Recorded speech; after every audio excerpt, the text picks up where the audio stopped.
Not because I suffer fast, not because I pray and fast. No be your show, no be jazz. I'm watching. I'm no kwa, one them one, I'm watching. Mama,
it's not prayer thing, but like we want everything you pray about. When there's one thing I need to not protest and it's let's put it. I shall went to protest. You went for exercise? Yeah. I cannot go for everything because my grandmother will not allow me. Yes, it will be grandma. Grandma.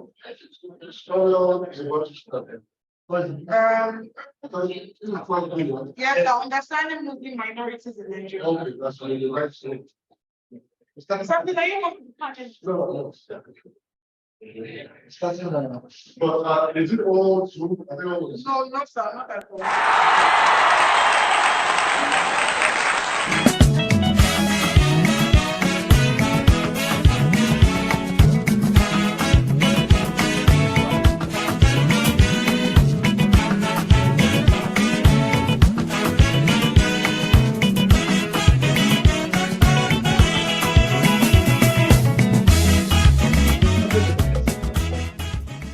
I'm seeing like a lot of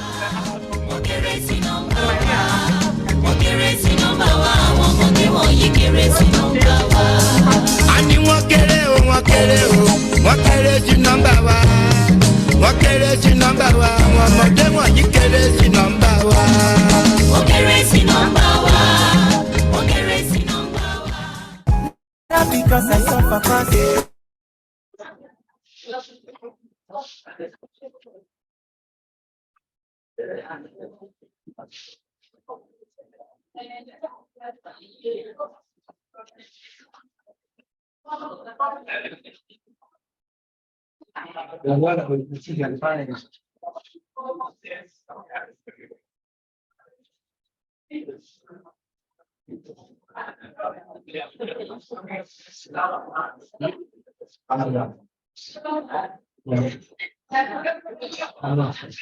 Like we are not specially.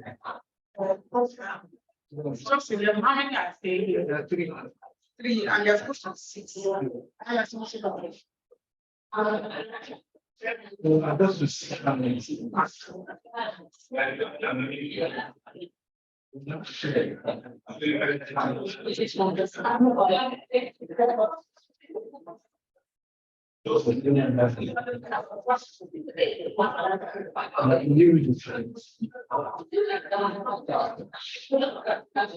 Sorry, can we move?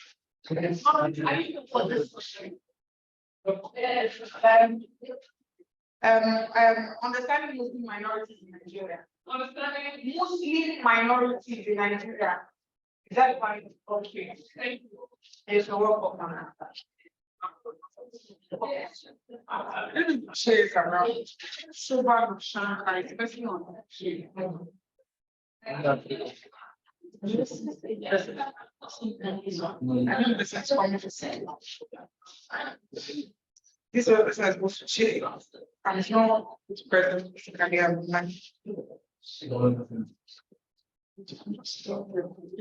So, hello, can you hear me? We can't hear them. Hello? Hello? Yes, Can you hear me? Yes, I can hear you. Yes, so Huzaifa and Professor Shabana Shankar, they both can't make it. So I'm not sure if Dr. Isa Kabir is there. I think I was told he will be on site. So can you please ask around if he is around there? Dr. Usa. Yes.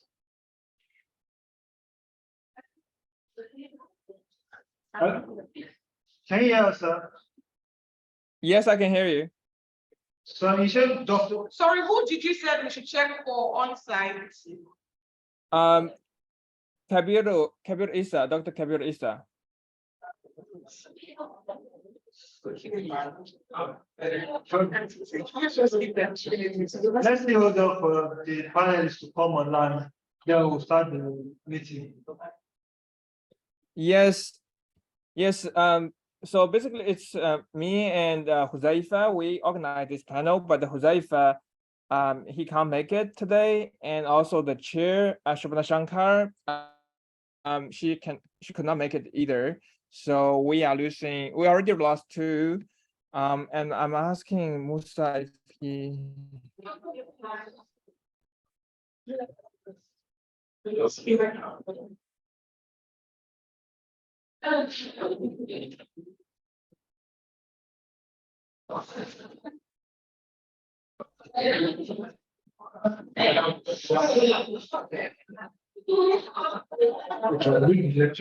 Can we lecture and let's start? Okay.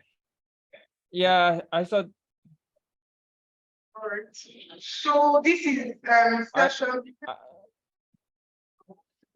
Should we start or should we wait a bit for Dr. Isa? It is online. So Dr. Isa is here. Dr. Isa is here. So we can just start, right? All right. Yes, so, yes. All right. So welcome to session 5F, Understanding Muslim Minorities in Nigeria. So we can start. Yes, can you hear me?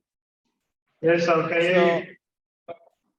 Good. So we're still waiting for our discussant Musa to be here, but I know he is extremely busy. So he told me he will be here yesterday, but I hope he will be here joining us online. So thank you everyone for joining this panel, especially Dr. Kabir Isa for being part of the panel. So Huzaifa, who is a PhD student at the Stony Brook University, we we met first time, I think, at the LSA in 2019, and we both working on some Muslim minority issues in Nigeria. So we agreed to organize a panel here at LSA this year. But unfortunately, him and Professor Shabana Shankar couldn't make it. So we decided to move forward, and then we only have 3 presentations, and then we have hopefully Musa will join us as a discussant. And then for the so since we only have 3 presentations, I think we can make it a bit longer. We can make about like 15 minutes also, and then open the floor for discussion and for the Q&A. So we can follow the order of this. Oh yeah, I saw Musa is here.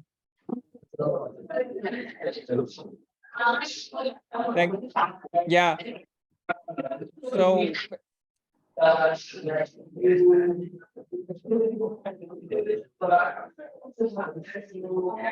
So let's start with the panel. So the first one on the schedule is Ridwan Balogun. He is a PhD student of religion at Florida State University. So let's welcome Ridwan. I think the floor is yours.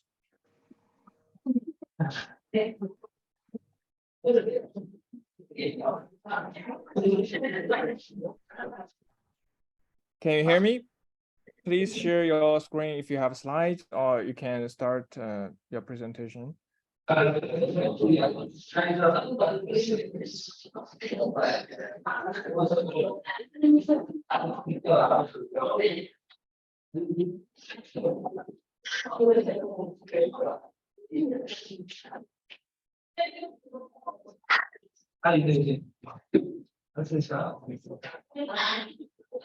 Sorry, I'm asking if you can view the screen. Yes, I can see it. Okay, thank you. So, I want to thank the conference organizers for enabling me to participate from the United States. As Muslim minorities, Ahmadis and Salafis vie for space within Nigeria's shared Muslim public sphere. They do so in contrasting ways. This is not surprising given the fact that their history. In 1835, Mirza Ghulam Ahmad founded the Ahmadi community. He claimed to be the Islamic Messiah. On the other hand, the Salafis attempt to return Islam to its roots by enforcing fidelity to Islamic practices outlined in the Quran. In this paper, I argue that Ahmadis and Salafis adapt differently to the public sphere based on different approaches to performing their religious identities. Furthermore, I argue that Salafis and Ahmadis perform Islam along a continuum between 2 strategies that I call accommodation and demarcation. By accommodation, I mean engaging collaboratively with people of all their faith. In contrast, by demarcation, I mean setting one religious community apart in a way that precludes collaboration with others. By the public sphere, I mean the space where citizens engage in meaningful discussion and dialogue about mutual interests and concerns. In Lagos today, Ahmadis and Salafis are asking themselves, as the German philosopher Eugene Habermas wrote, how does the constitutional separation of state and church influence the role which religious traditions, communities, and organizations are allowed to play in civil society? In other words, they are asking how best to negotiate an active presence in Nigerian civil society while maintaining their distinct religious identities. I begin by discussing Ahmadi's initiatives in the domain of health, charitable actions, civic engagement, family dynamics, and the state. Next, I focus on Salafi mosque, media, and workplace as places of Islamic performances. Then I compared the performance strategies of these two groups in terms of accommodation and demarcation. I conclude that Ahmadis accommodate themselves to the Nigerian public sphere more than Salafis do. But like Salafis, they also demarcate themselves from other Muslims. Meanwhile, Salafis demarcate themselves from other religious communities more in the public sphere than Ahmadis do. Nevertheless, Salafis also attempt to accommodate themselves to the Nigerian public sphere in particular ways. Before I begin my analysis, I want to briefly discuss the methodology employed in conducting this research. The study employs qualitative research techniques. I used participant observation to gather data. I also conducted open-ended, semi-structured interviews with Ahmadis and Salafi leaders, scholars, and adherents.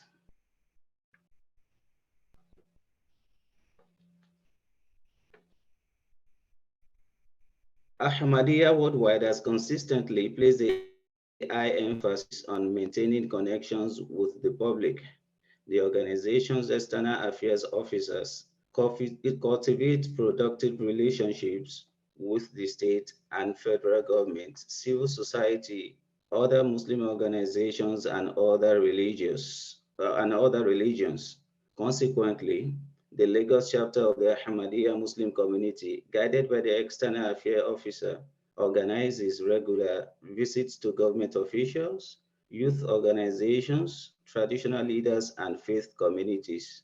They extend invitation to these entities to their programs while also honoring their invitations. The Lagos chapter arranges interfaith conferences each year to foster dialogue and promote tolerance and love among different religious communities. Within each local council where an Ahmadiyya mosque is situated, the male youth wing plays an active role in their local branch youth council. Furthermore, Ahmadis in Lagos engage in community welfare activities such as street cleaning, bush clearing, and tree planting. Public health is an Ahmadi concern. For over 3 decades, the Ahmadiyya Muslim hospitals in the Apapa and Ojokoro areas of Lagos State have played a vital role in Nigeria's public health sector. These facilities primarily serve the impoverished and middle-class residents in their vicinity and the neighboring villages. These hospitals represent a few of the private Muslim healthcare centers in Lagos, offering affordable and high-quality biomedical care services. The hospitals offer an Islamic-compliant environment, addressing Muslims' concerns about non-Muslim hospitals, while also providing healthcare services to non-Muslims. For instance, in Ahmadiyya Hospital Ojukoro, patients are offered the choice between male and female doctors, upholding a philosophy of non-discrimination. The hospitals treat patients without respect to their religion, race, and ethnic background. The composition of their staff reflects this principle, since non-Ahmadis currently outnumber Ahmadis. In terms of their services, people frequently visit these health facilities for preventive measures, regular checkups, and health consultations.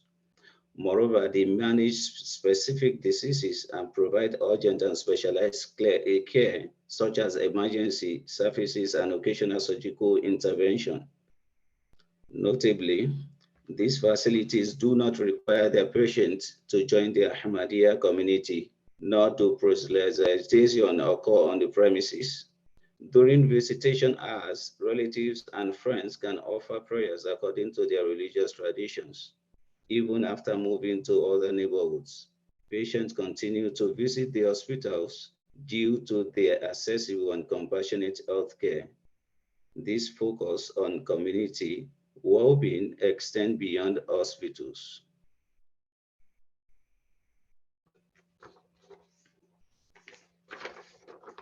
Every year, Ahmadis organize 4 quarterly welfare outreach programs across Lagos. At these events, they visit hospitals, prisons, and homes for orphan children to give them gifts. Likewise, during Eid al-Fitr and Eid al-Adha, they also undertake welfare activities by celebrating with the neglected and underserved, such as widows, widowers, and the poor. They also donate blood to support individuals in both routine situations and emergencies.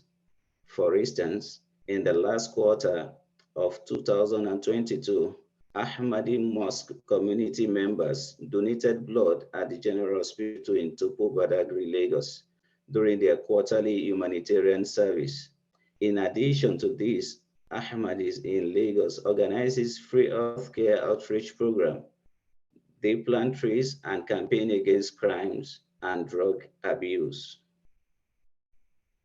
As I have shown, Ahmadis in Lagos have adopted an accommodating approach to social engagement in order to foster dialogue and understanding with Muslim and non-Muslim communities alike. Ahmadi social interaction also take other forms, such as building relationships with government and civic organizations. In contrast, Ahmadis in Lagos also demarcate themselves from other Muslims. For example, they only permit their daughters to marry Ahmadi men.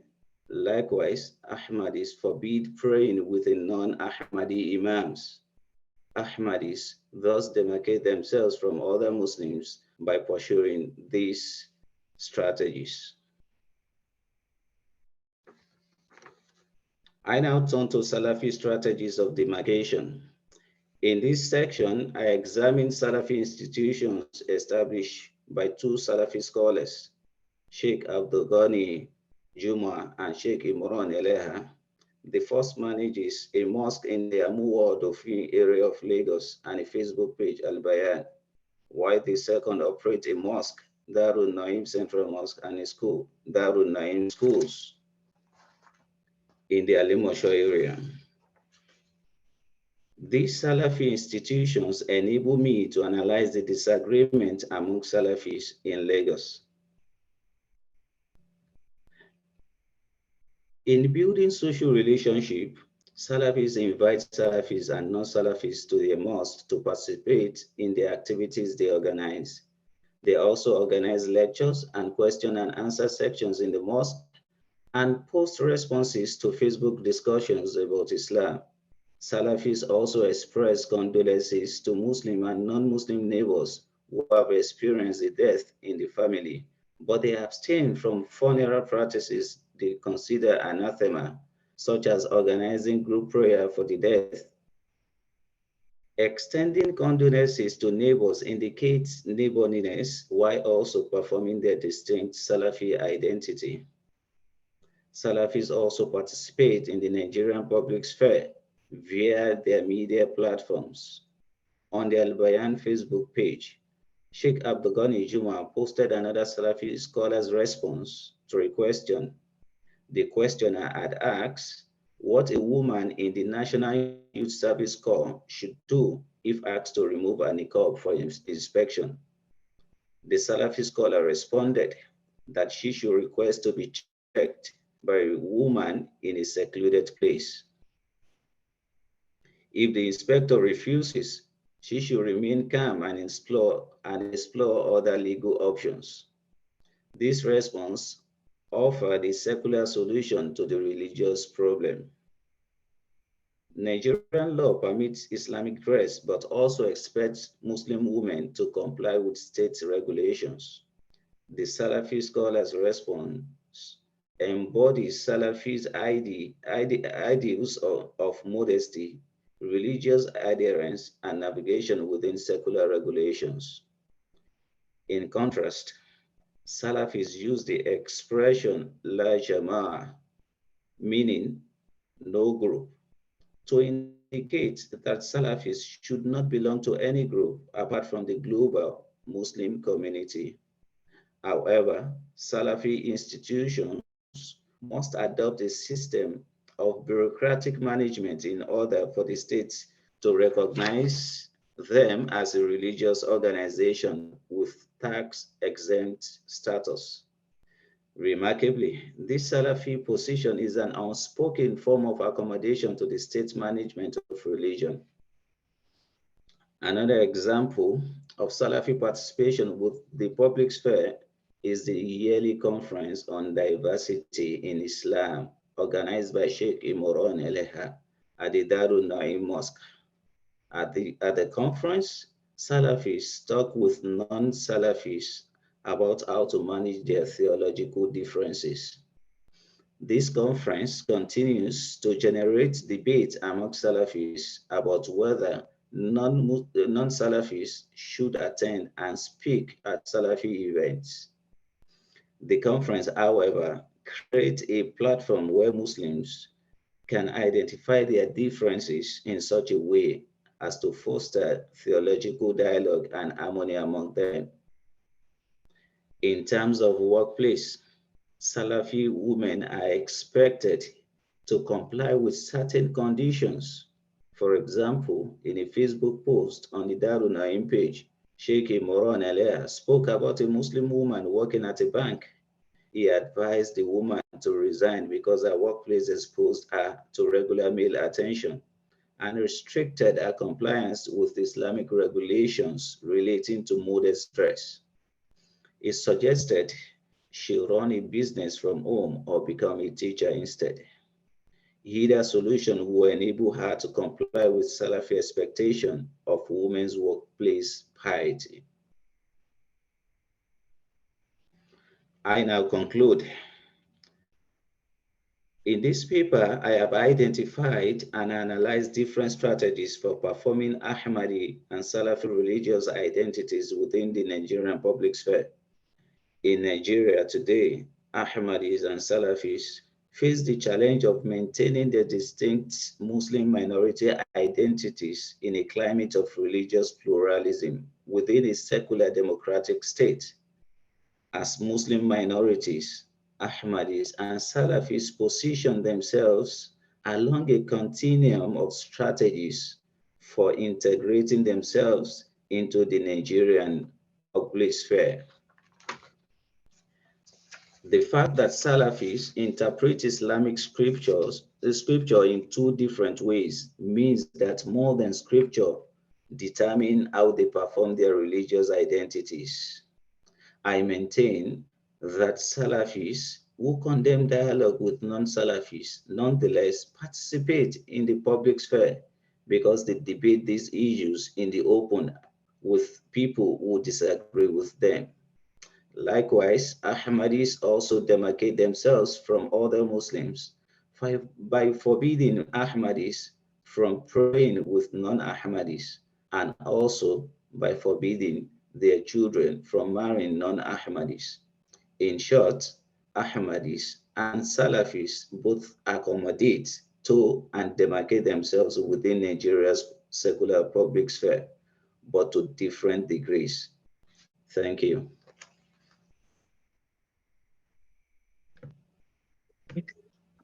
Thank you, Ridwan. So next we will move to Dr. Kabir Isa.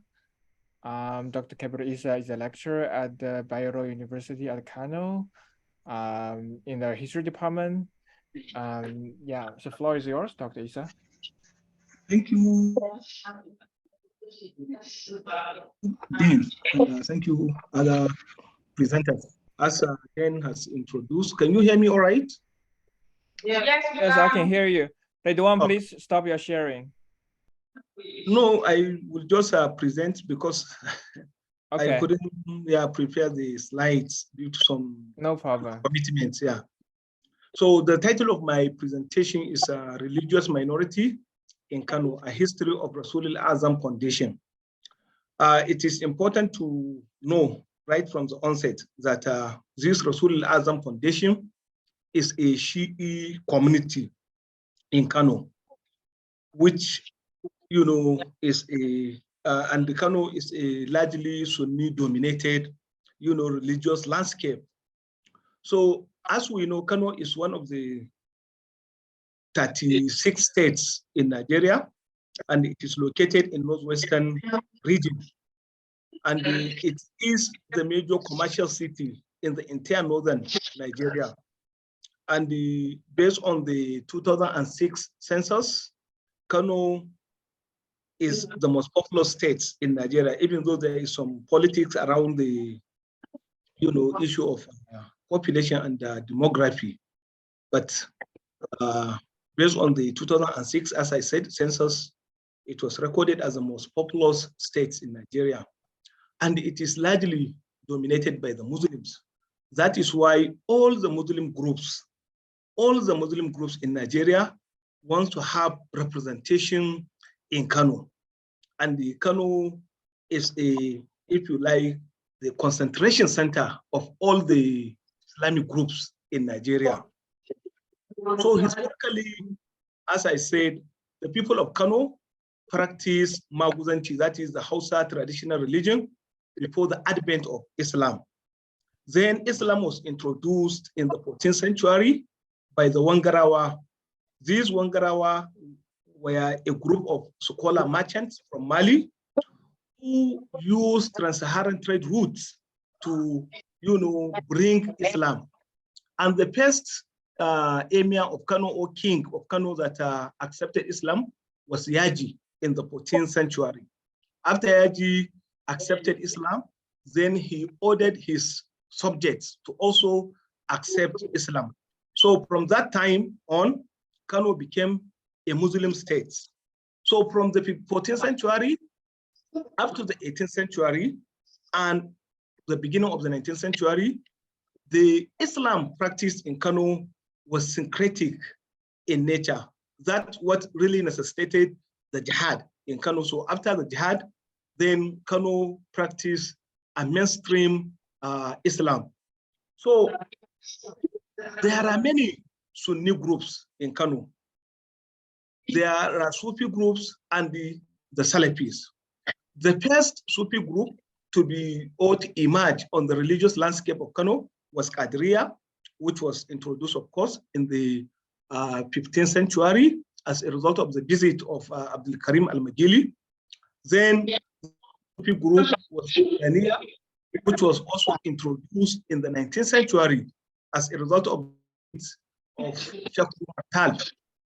Then in the second half of the 20th century, Salafism was introduced to Kano and the other part of northern Nigeria as a result of the activities of Sheikh Mahmoud Gumi. So the introduction of Salafism saw the emergence of some Salafi group. Most popularly is Jama'ati Izalati Bid'ah wa Iqamati Sunnah.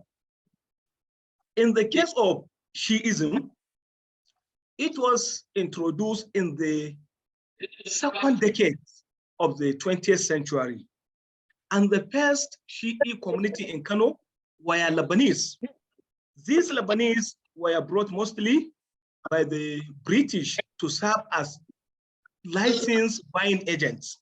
They were the ones who were going to the villages, to the nooks and crannies of Kano to purchase granules. So majority of the Lebanese were Christians, and the few Muslims, Lebanese, were followers of Shiism. But because of the British residential segregation policy, Lebanese were accommodated in Assyrian quarters, which is far away from the Kano city. Therefore, the Lebanese Shi'i community did not make any attempt to introduce Shiism to the Sunni-dominated climate of Kano city. Therefore, Shiism started to, spread in the Kano city after the Iranian Revolution of 1979, especially as a result of the activities of Muslim Brotherhood under its leadership, Sheikh Ibrahim el-Zakzaki, who visited Iran in 1980, and as a result, he converted to Shiism.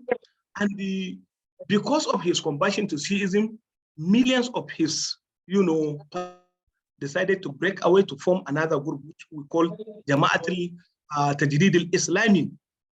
So this group of el-Zakzaki Muslim brothers later metamorphosed into what they now call Islamic movement in Nigeria.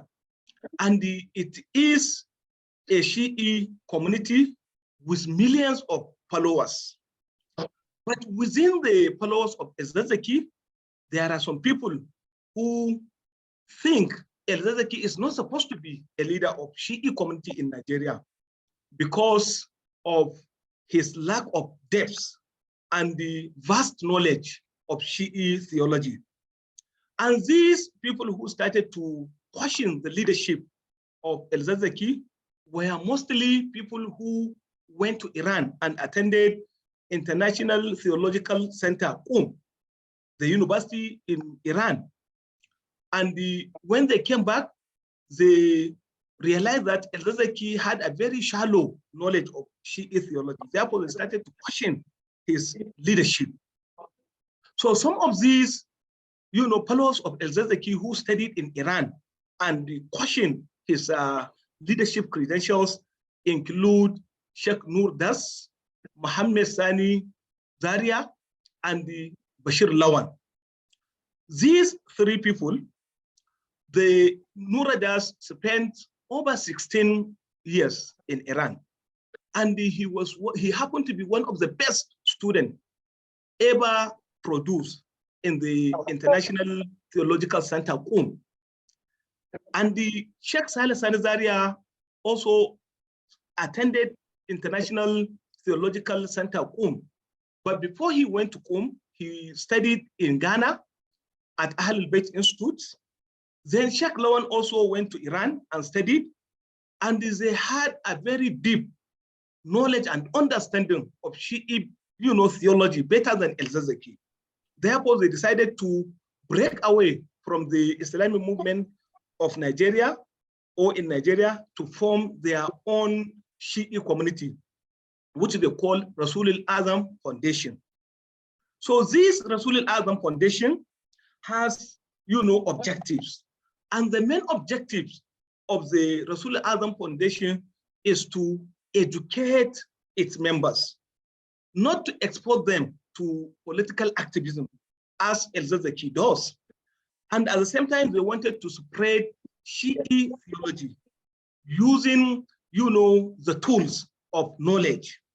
And at the same time, they wanted to combat many people to Shi'ism, especially in the rural areas. So the Rasul al-Azam Foundation became a minority within a minority because the Shi'i community in general is a minority group in Kano, because majority of the population, Muslim population in Kano are Sunni Muslim. The Shi'i community is a minority. And the Rasul al-Azam Foundation became a minority within a minority because the members of Islamic movement, antagonize the members of Rasul al-Azam Foundation, and they condemn them as commercial Shia. They said they are not, sincere in their propagation, in their proselytization. They only form that group in order to get direct funding from Iran. That is why they broke away from El-Zakzaky. So this Rasul al-Azam Foundation has a very different approach because they are quietist. By quietist, I mean they are completely apolitical. They don't have any political mission and vision, unlike the Islamic movement of Nigeria, which wants to establish an Islamic state in Nigeria. So they are completely apolitical, and they establish a school, which they call Bakirul Ulum, where they educate their members, and at the same time, they use it as an avenue and a platform to combat more people to, Shiism. And they constituted a very good welfare package where they supported people in distress, especially in the rural areas, and to combat them to Shiism. So in spite of these strategies adopted by the Rasul al-Azam Foundation, they still remain a minority within a minority because their number is not increasing significantly. So this Rasul al-Azam Foundation created a unique identity different from that of Islamic movements in Nigeria. One, they pay more attention to theological aspect of Shiism.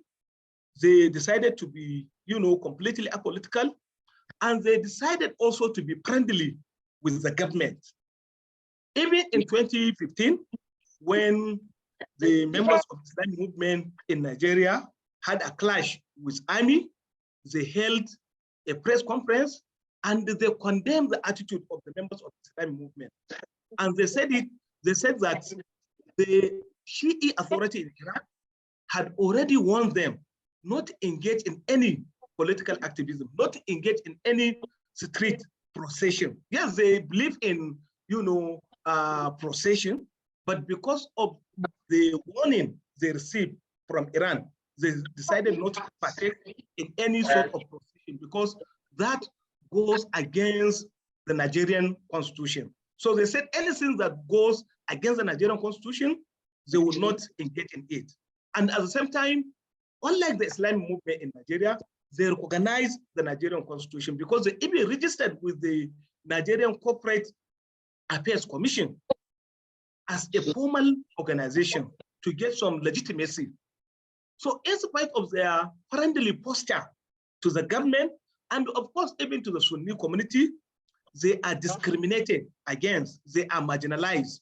Because in an interview I conducted with the leader, Sheikh Nuradas, he told me that they attempted separately to, broadcast their program on the private radio stations in Kano, but they were denied access. In spite of the fact that they were to use their money, they were to pay for the services, but still the private, radio stations in Kano denied them access to, religious space on the media. That is why they are not existent on, traditional media.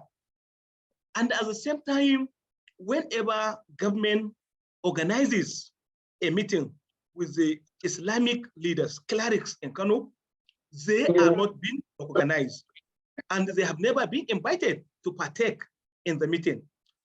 And just like the last speaker said about the Ahmadi, it is very difficult for the members of Rasul Azam Foundation to marry from the Sunni families and vice versa. So in conclusion, Rasul Azam Foundation is a Shi'i group in a Sunni-dominated climate, and they have many strategies to proselytize. And in spite of this strategy, as I said, their number is not increasing significantly, and they are marginalized by the society, especially the Sunni society and the state government. Thank you very much for listening.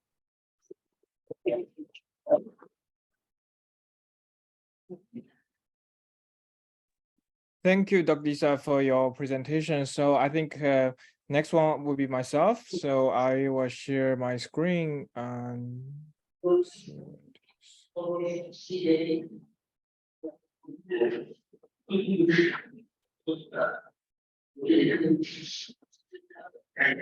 can you see it? Yes, we can. That's great.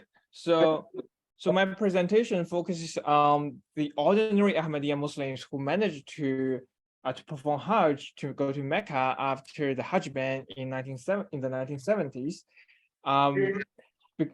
The importance of Hajj, I think I don't need to emphasize here. It's one of the 5 pillars of Islam, and people with the capacity are obligated to perform Hajj once in their lifetime. But in 1973, the Saudi government banned all Ahmadiyya Muslims to perform Hajj.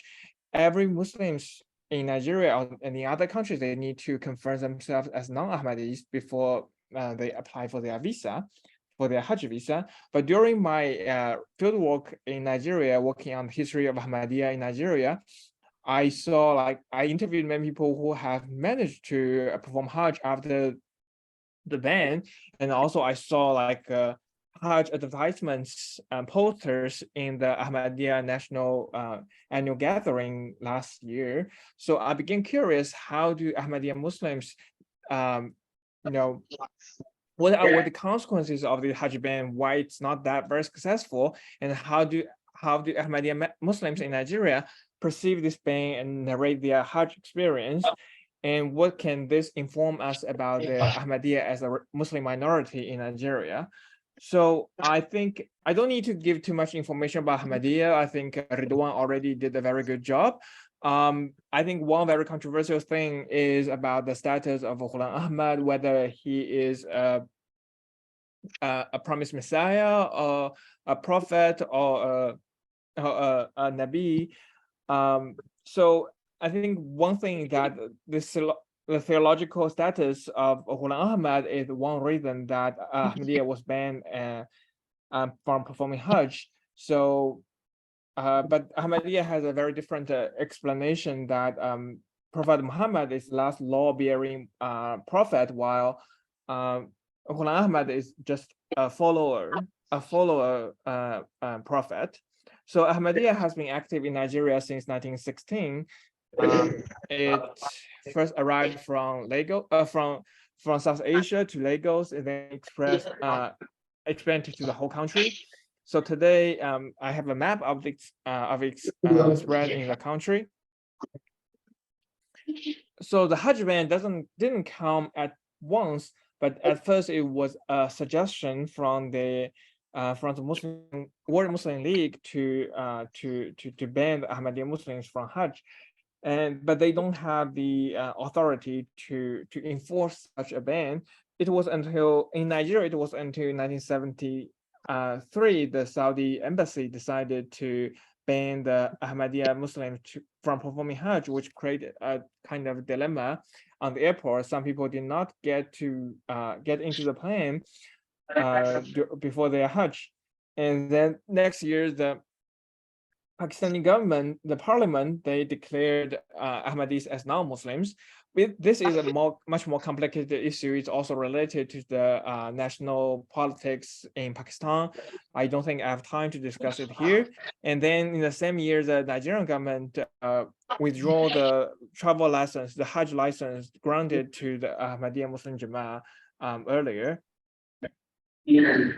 So the direct consequences of this Hajj ban is very obvious. I think Dr. Sarah Katz, in her wonderful PhD thesis, already discussed this, that it reduced the Ahmadiyya's members. Some prominent members such as Ismail Balogun or Alhaji Ashodi withdraw their membership, and also it generated a national debate where you can find a lot of debates whether Ahmadis are Muslims, debates about the status of Ghulam Ahmad, newspapers, in many places.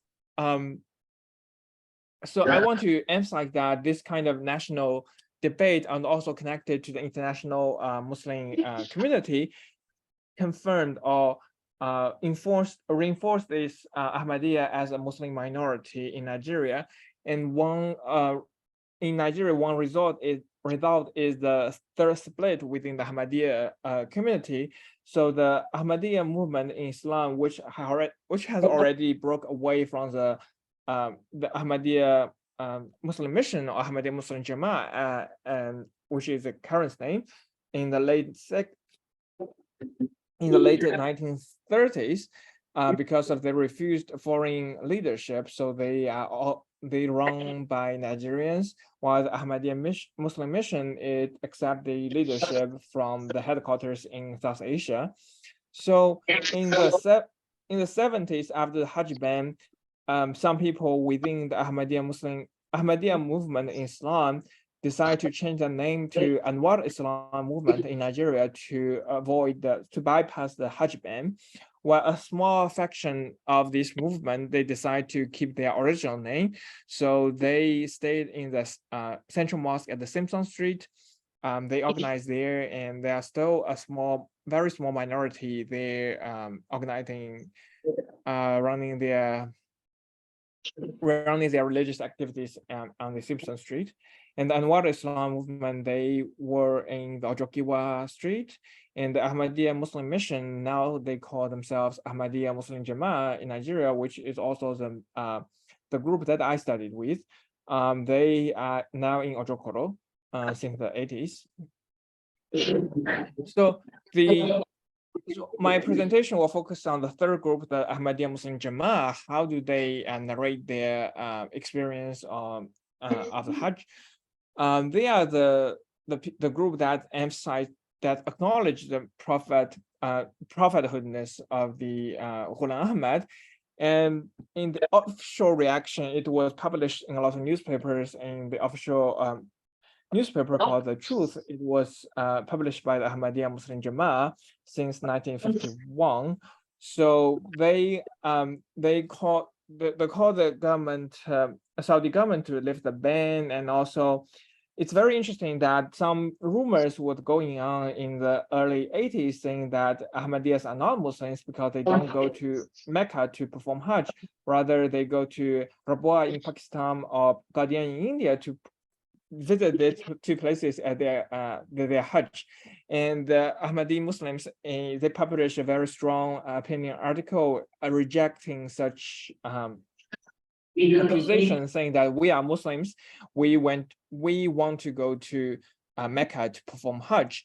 And also next year, it also published on The Truth, there's one Ahmadiyya member saying that this Saudi government doesn't have the authority to ban us from Hajj.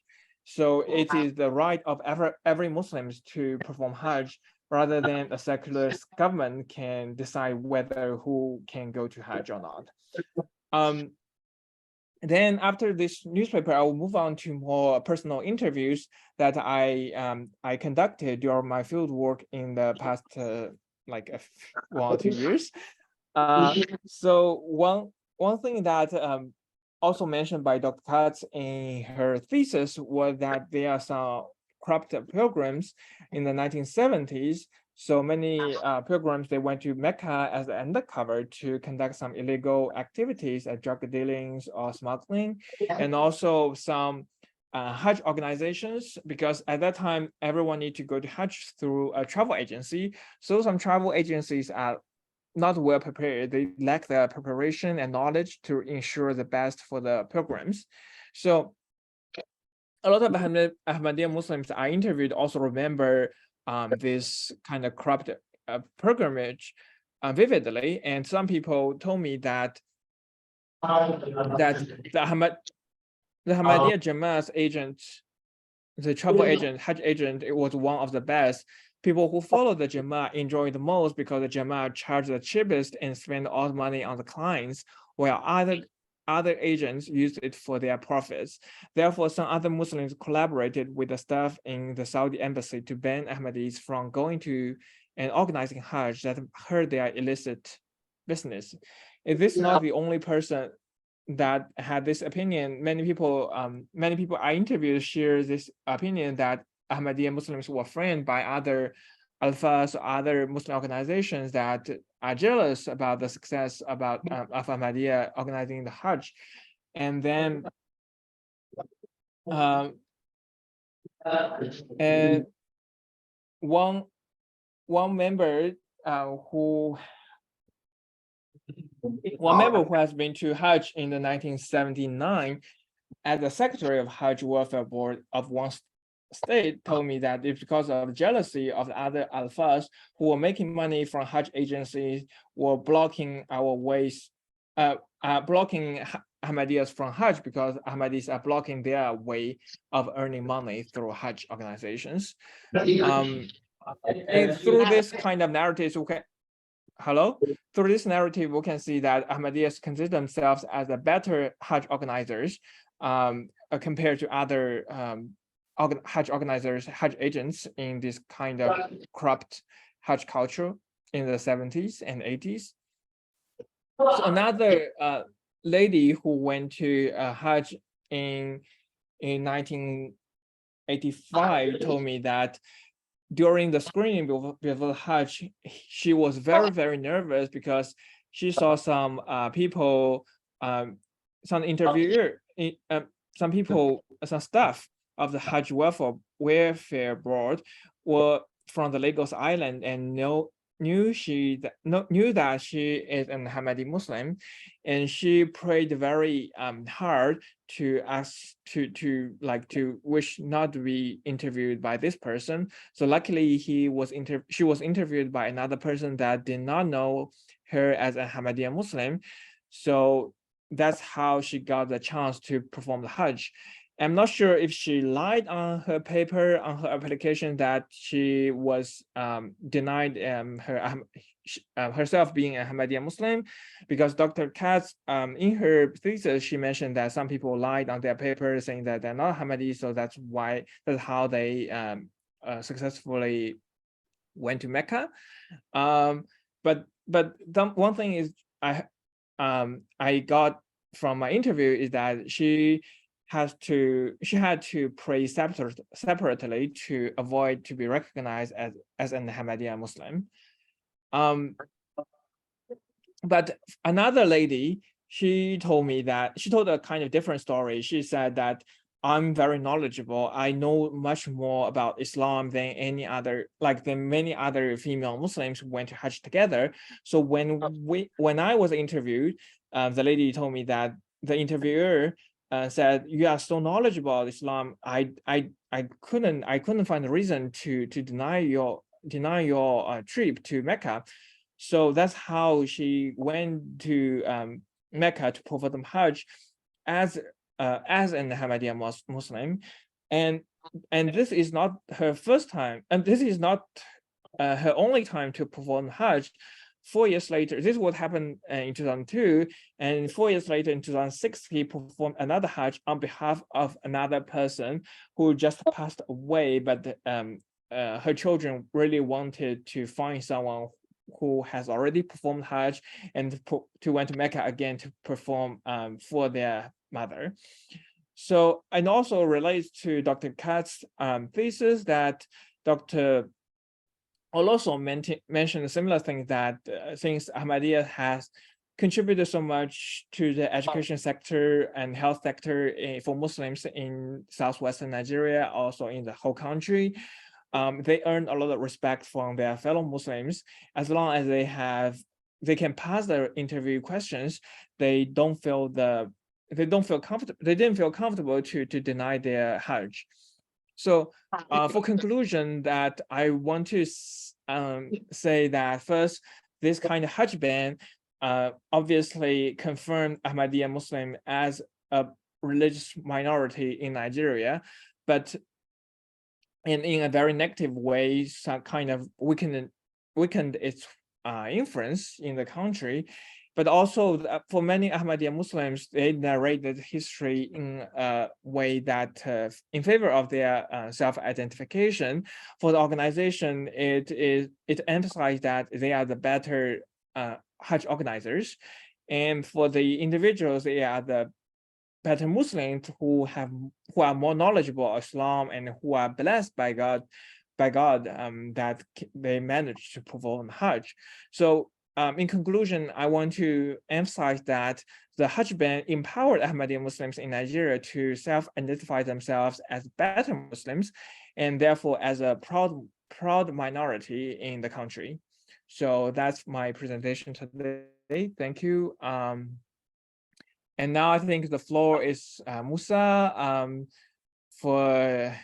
for his discussion. And really thank you, Musa, for accepting our invitation. And yeah, thank you for your time. Yes, thank you. You're welcome. It's a pleasure actually to be part of this interesting panel, which relate to what I also work on. So I really enjoy all the presentations, and thank you for this, which I think they generally address how Muslim minority groups negotiate their existence in Nigeria, mostly between them and other majority Muslim groups. So can you hear me? Yes. Okay, all right. So what I have seen in the 3 papers is that Majority groups are also not homogeneous. There are power dynamics within them leading to further subdivisions. We can see that in both Ahmadi and Shia faith in Nigeria. And although the emphasis in most of the papers is on differences, I also see similarities in how minority Muslim groups' social engagement manifests through institutions such as health, charitable, and education institutions, as well as their engagement with the state. I see similarities between what Ahmadis and Shia in general are doing in the health and education sectors, for instance.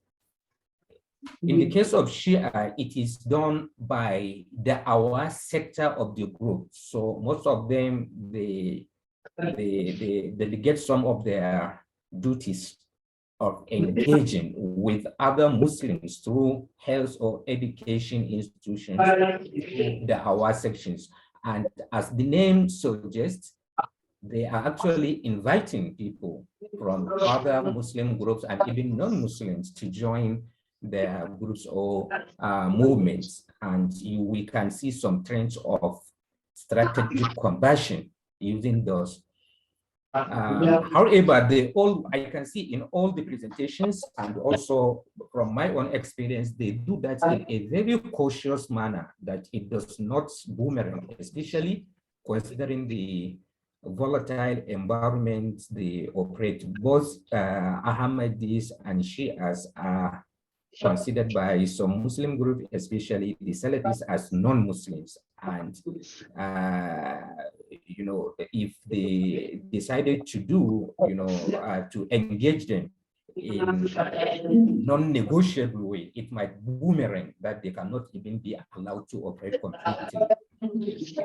So perhaps that is the reason why they approach the other groups through dialogue rather than confrontation. And the common features I see regarding why they are all doing this is their minority status.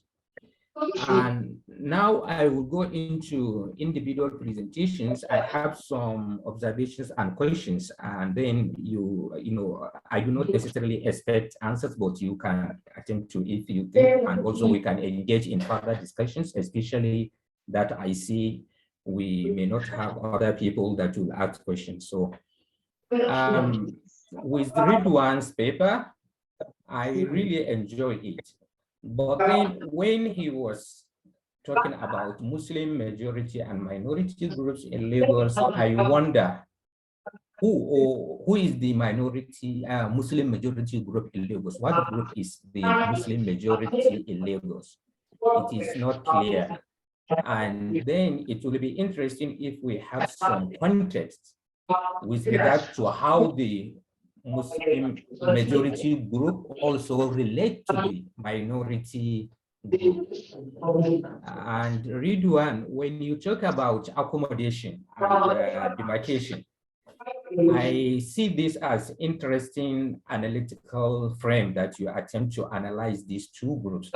But then also it is not clear how you use the term, particularly accommodation. For example, you mentioned that Ahmadiyya accommodates themselves in the public sphere. So I wonder how they do that. When you talk about the public sphere, you speak about a shared whatever, whether it's a space or a physical, you know, virtual street. So when we talk about accommodating oneself, one also think about how that person or group is accommodated by others and vice versa. So perhaps you can think more about this, which also brings out the nuances of two-way traffic in terms of how all religious groups negotiate each other. When Ahmadis are adopting some strategies, it is because of some actions of the other majority groups, perhaps. So are those actions by majority groups accommodating or rather trying to prevent them from existing in the same place? So that will help us understand why the Ahmadi as a minority group are doing what they are doing.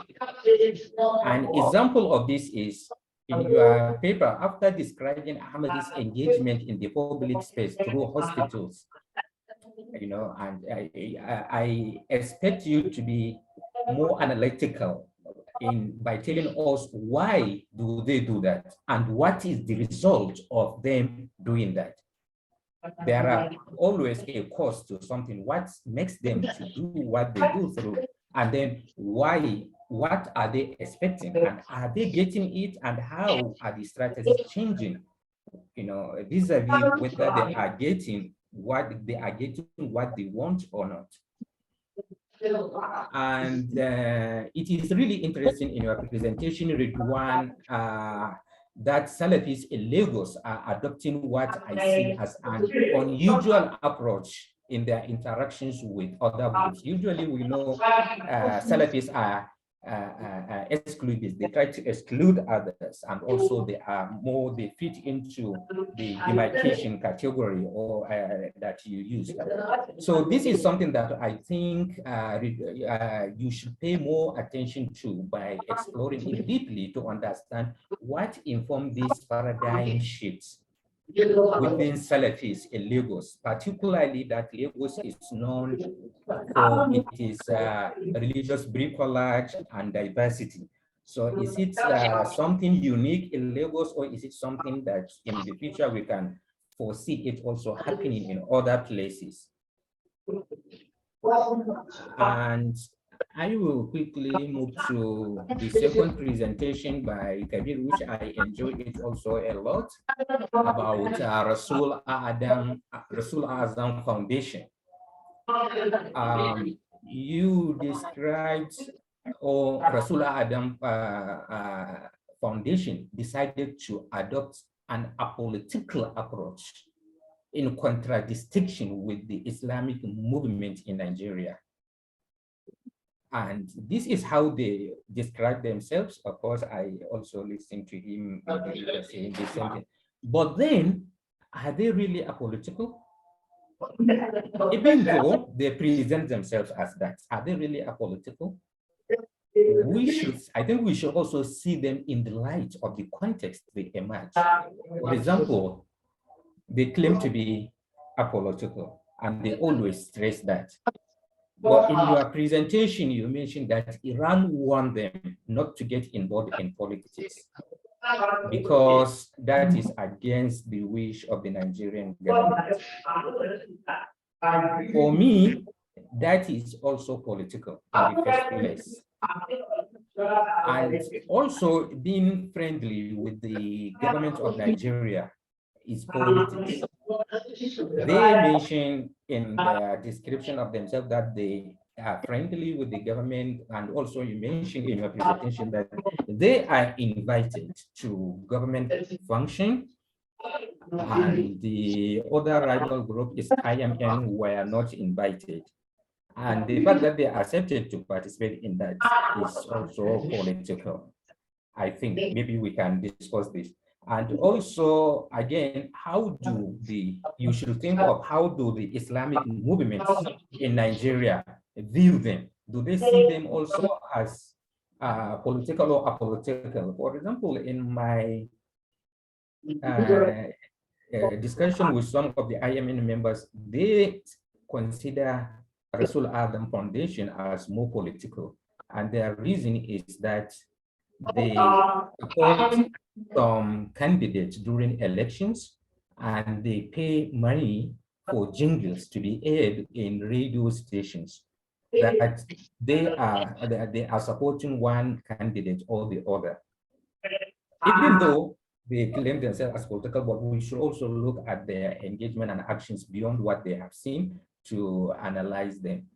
This is more like a commentary or something to think about, but we can also engage in some discussions if we have the time. Then thank you very much for your presentation. It's also really interesting. I enjoy it.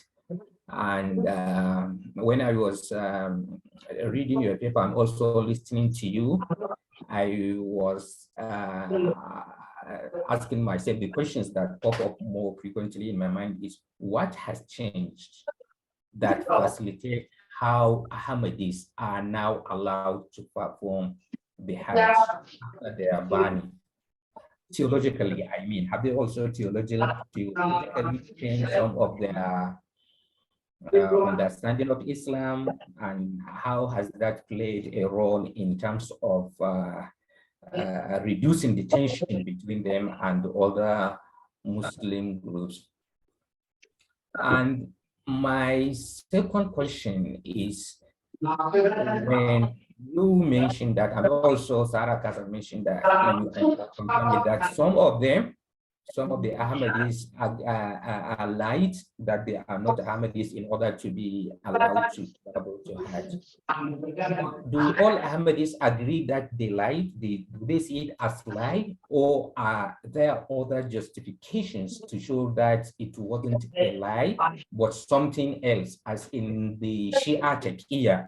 Because even in Ahmadis ideas, among Ahmadis believe lying is not allowed. So are there some religious justifications to lying?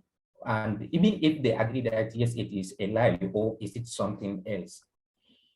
And again, I find using what I see coming out clearly in your discourse is corruption in Muslim discourse, which for me really interesting, even though you do not focus on it in your presentation, but I see it coming out in every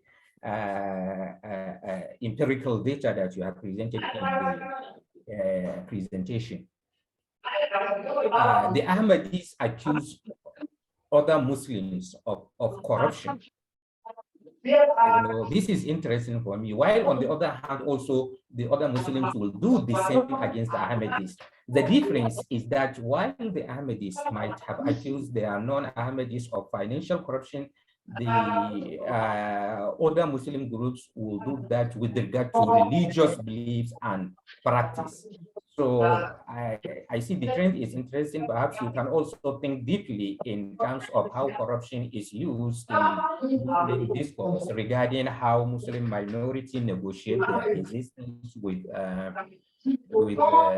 other groups, particularly when you mention in one of your interviews that yes, let me see where it is. Yeah, it says because of the jealousy of other alfas who were making money from Hajj agencies, and Ahmadiyya missionaries were blocking their way of making money. In one of your interviews, so if you look at all the interviews that you have presented to us, you will see trends of corruption discourse coming out in terms of that. And maybe you can think of how you look at it from both sides and see how it is coming out in terms of Muslim discourse, vis-a-vis how Muslim minority negotiate their resistance with Muslim majority. So I will stop here for the presenters to respond, and also we can engage in further conversation. Thank you. Yeah, thank you, Musa. So, hello, do we want to like respond to Musa's question first, and then ask for more questions from the audience on the side, or we collect the questions first from the audience? Hello, I think if we have a question from the audience, we can take that. If there is a question from the audience, we can take it. Hello. Yes, I also hello, people in Lagos. Yes, we are here. Are there questions there we can collect? Wait a minute. Okay, I don't know whether mine is a question. Can you hear me? Yes, yes. I don't know whether mine is a question or a comment, but I've really been enlightened and educated during the panel discussions.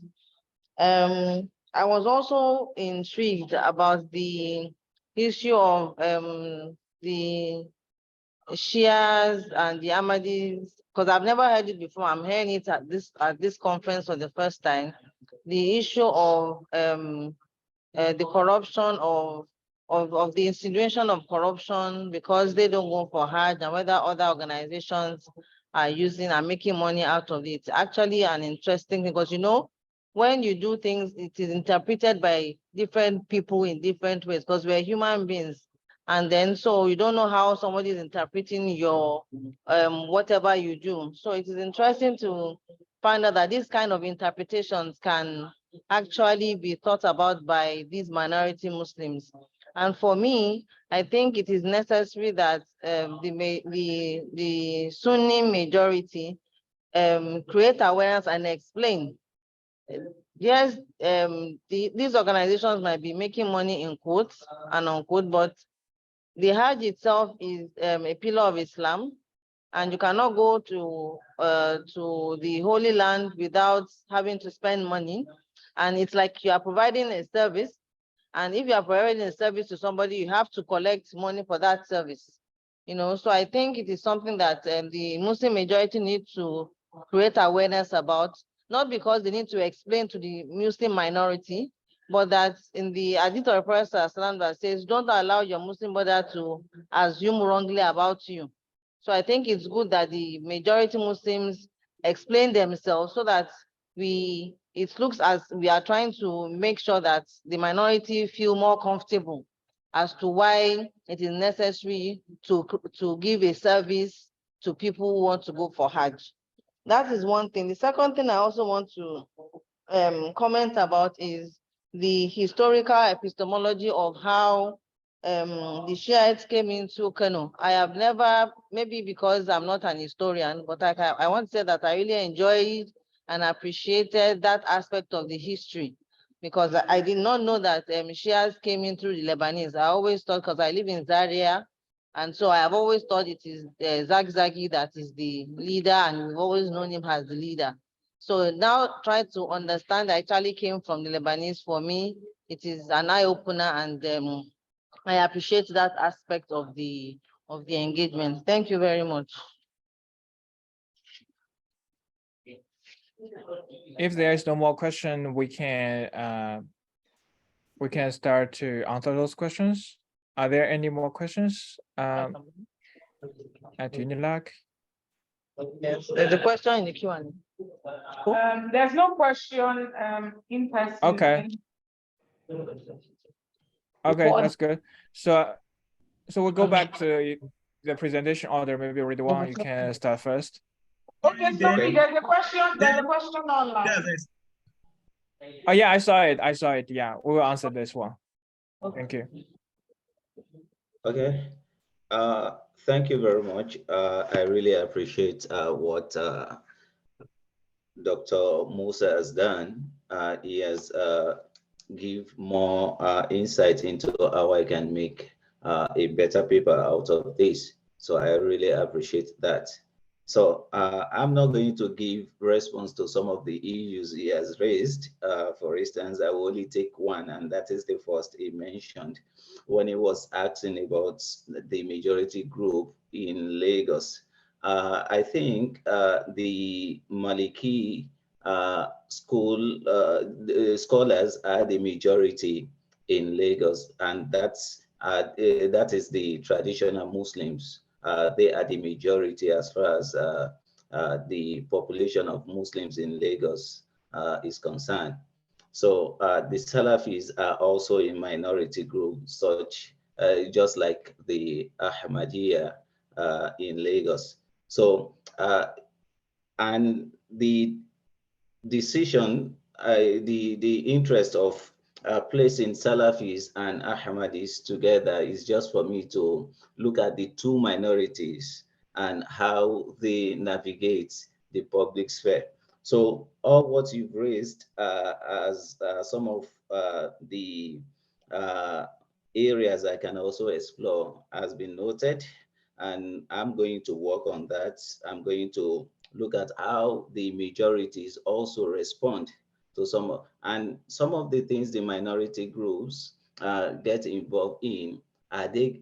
Why are they doing that, and are they really getting the response from that? So I think it is worth exploring, and I'm going to also focus on that.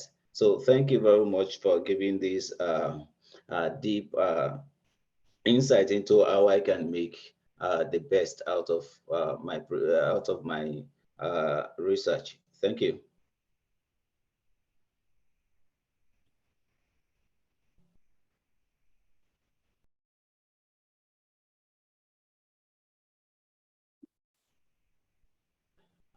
Hello, can you hear me? Yes. Okay, so I'm through. Thank you. Yeah, welcome. Hello. Can I respond to the questions? Okay. Thank you, Dr. Musa. And I really like and appreciate your comment. And I also quite agree with you that theoretically, Rasul Al-Azam Foundation is apolitical, but in practice, they might not be completely apolitical because, of course, they are going closer and closer to the politicians in order to get legitimacy and to get acceptance by the state. So I will investigate deep into the issue that you have raised. Honestly, I have never heard of the issue that Rasul Al-Azam Foundation is sponsoring jingles on the radio in support of politicians. This is a very good and important contribution to my presentation, and I will follow it up and I will dig deeper. Then the question from the audience, from the LSA from Lagos, by a lady, I would like to say thank you for your comment also. And I will also want to shed a little more light. Sorry, my name is Dr. Mujida Abdul Alim, Ahmadu Bello University, Department of English. I forgot to introduce myself. Sorry. Okay, Dr. Mujida, thank you very much for your comment. And I want to shed a little more light on what you have just commented on. You see, there is an erroneous assumption in Nigeria that Shi'i is a, just like Dr. Musa said, is a homogeneous group. Yes, it is not a homogeneous group in terms of, politics.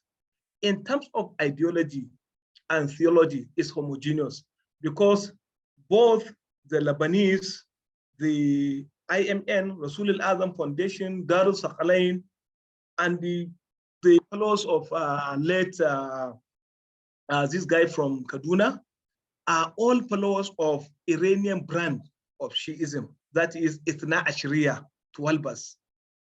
They have common ideologies, they are 12ers, but in terms of politics, they are completely different. IMN exists independent of the Lebanese brand of Shi'i community.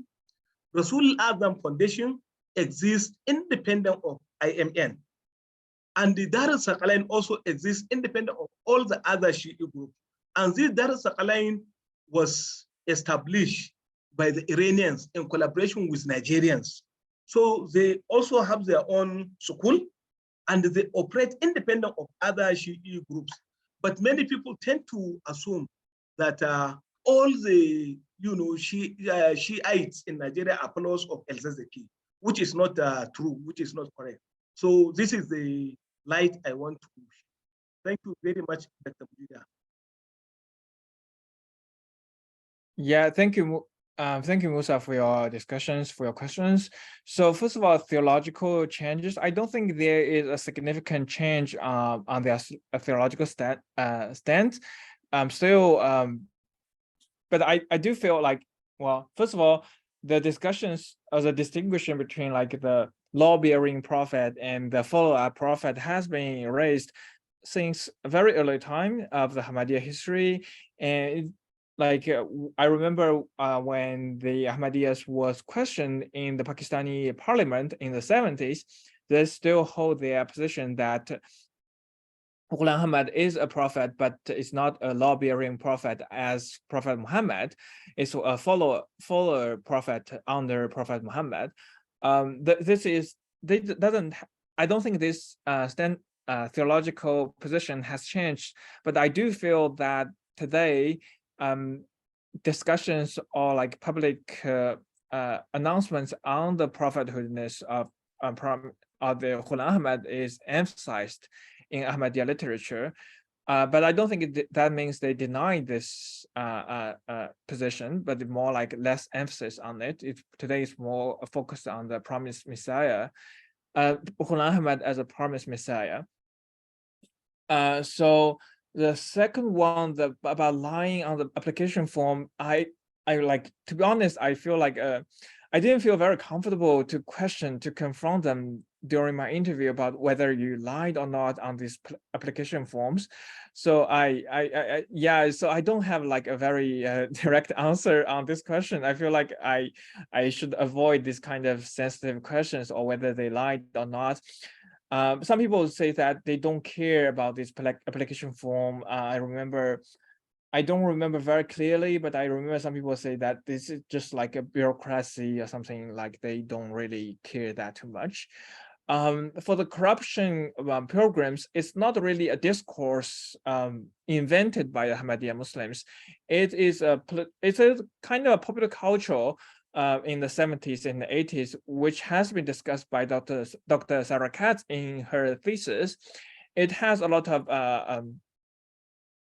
newspaper discussions, or like even satire cartoons on newspapers about those corrupted pilgrims who use Hajj as the undercover to make money from it.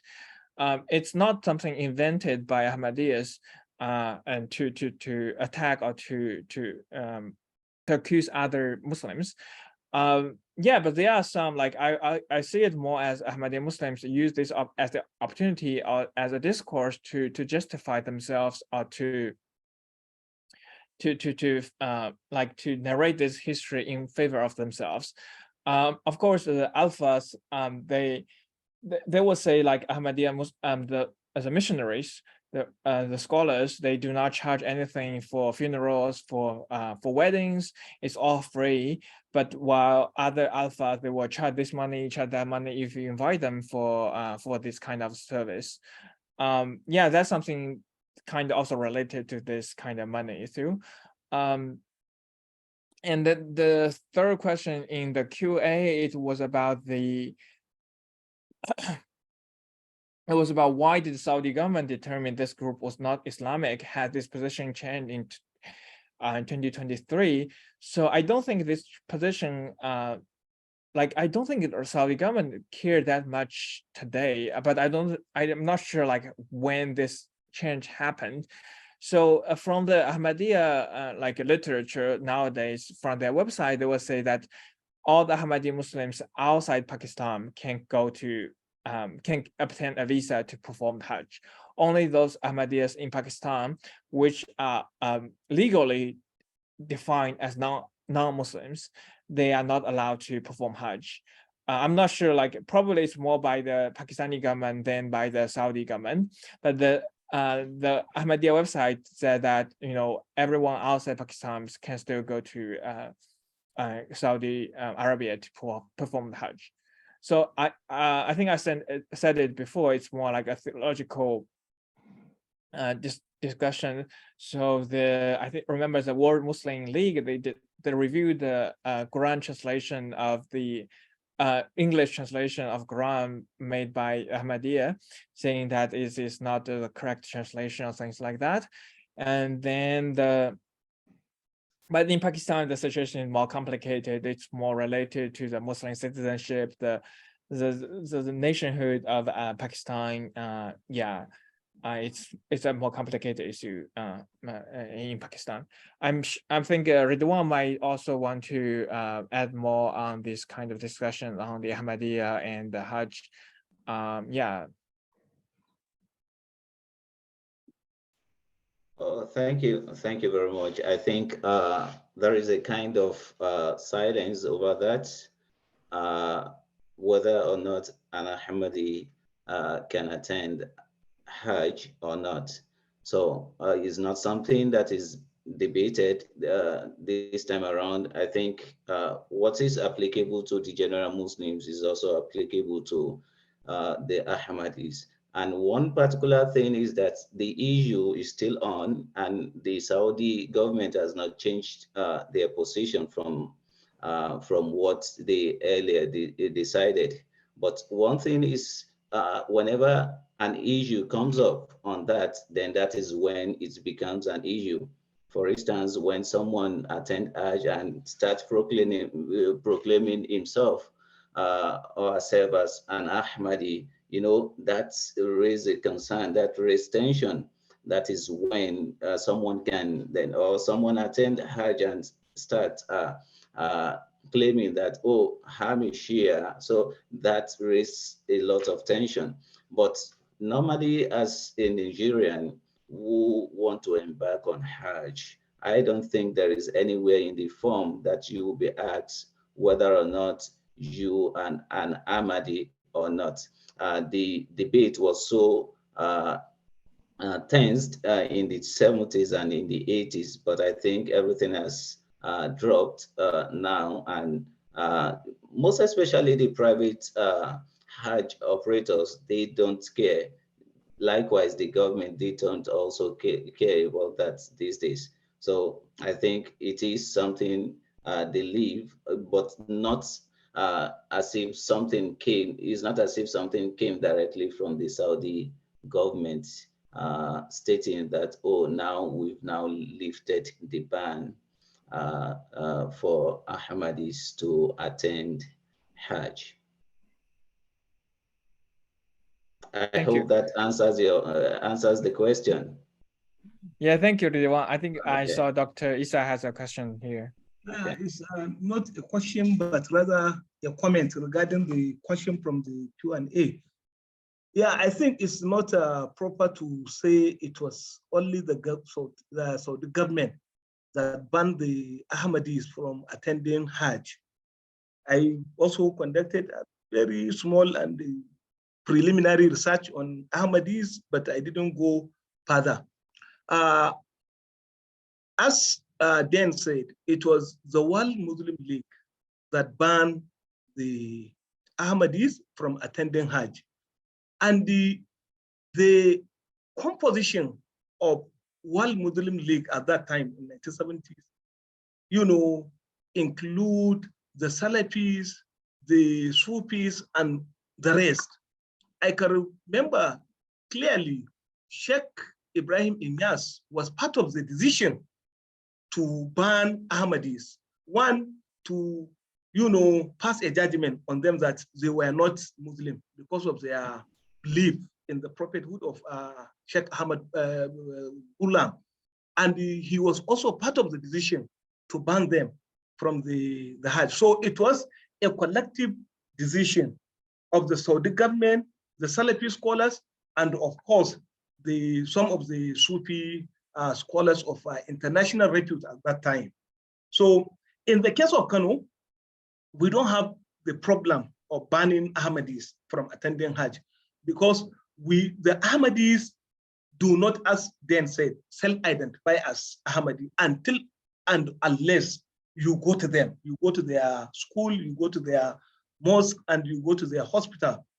And if you are to apply to perform a Hajj in Kano, nobody will ask about your religious identity, whether you are a Sufi or a Salafi or a Ahmadi. You will be treated as a Muslim from Kano. So this is my comment. Thank you very much. Yeah, thank you, Dr. Isa. I was reminded by the organizer to round up the discussion very soon because they have another panel coming up in 2 minutes. So I think Ridwan, you had the final word. Okay, thank you very much. I only want to add this, that as said by Dr. Kabir, I think the issue is not with the Nigerian government. The issue is with the Islamic League, because I've seen an Ahmadi in the Hajj committee of a state as a member appointed by the state. Here in Lagos, then I've seen those appointed in Ogun State and as well as Oyo State. So it's not the issue of Nigerian government, it's the decision of the Saudi scholars. Thank you. Yeah, thank you. Thank you everyone for being here. Thank you everyone in Unilag and everyone online. And wish you have a good day. And yeah. And the Eid is coming, so Eid Mubarak. Thank you. Thank you. Goodbye. Yes, we can end it. We can end the meeting right now. Bye. Right? Yeah.